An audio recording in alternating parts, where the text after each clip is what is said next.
おはようございます。桜井です。本日は仮想通貨市場で2億ドルのロスカットが発生したという衝撃的なニュースから、イーサリアムや XRP、同時コインの値動きの背景まで知っておくべき重要なポイントを厳選してお届けします。なんとなく値動きは追ってるけど、理由まではよくわからない。今後どうなるのかを知りたい。そんな方にとって投資判断に役立つ内容となっておりますので、ぜひ最後までご覧ください。まず最初の注目ニュースは、仮想通貨市場で発生した2億ドル規模のロスカットです。ロスカットとは、保有しているポジションの含み損が一定ラインを超えた時に、自動的に売却されてしまう仕組みのことです。例えば、レバレッジをかけてビットコインを買っていた場合、価格が下がると損失が大きくなり、一定の損失に達すると強制的に決済されます。これがロスカットです。今回報じられたのは、たった一人のトレーダーが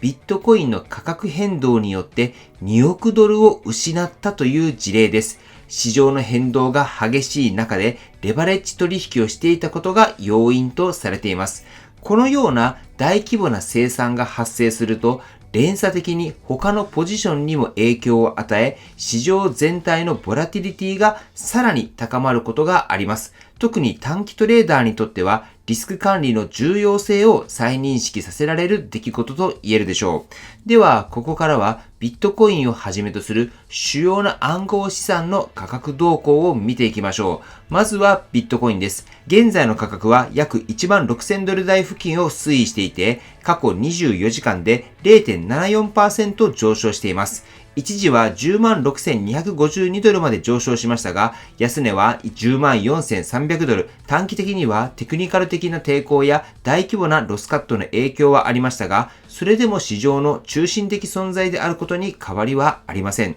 続いてイーサリアムです。価格は2550ドル台付近で24時間では 0.12% 下落しています。そして次は同時コインです。価格は 0.1784 ドルで前日比で 0.96% 下落しています。過去24時間の安値は 0.175 ドルで最高値は 0.1786 ドル。大きな材料は出ていませんが、市場全体の調整や短期的な売り圧力の影響を受けているようです。そして XRP。現在は 2.15 ドル前後で推移していて、わずかに下落です。過去24時間の高値は 2.18 ドル、安値は 2.11 ドル。価格としては安定していますが、この後解説するように、リップルと SEC の訴訟和解が今後の動きを左右する重要な材料となりそうです。このように主要通貨は全体として小幅な動きにとどまっているものの、それぞれに個別の材料が絡んでいます。次のセクションでは、その中でも特に注目度の高い XRP のニュース、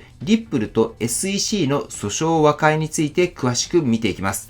はい。では、ここからは XRP を発行するリップル社に関する重要なニュースです。この件は僕の YouTube でもこれまで取り扱ってきましたけれども、ついにリップルとアメリカ証券取引委員会、いわゆる SEC との長年にわたる訴訟が和解に至りました。この訴訟は XRP が有価証券に当たるかどうかというのが大きな焦点となっていたもので、暗号資産業界にとっても非常に影響の大きいものでした。和解の内容としては、リップル社が SEC に5000万ドルの罰金を支払い、さらに7500万ドルがリップル側に返還されるという条件になっています。この決着により、リップルはアメリカ国内での事業展開を進めやすくなると見られていて、グローバル市場においても XRP の流通や信頼性が一段と高まる可能性があります。さらに XRP 関連では、すでに先物 ETF が承認されており、今後は現物 ETF の可能性や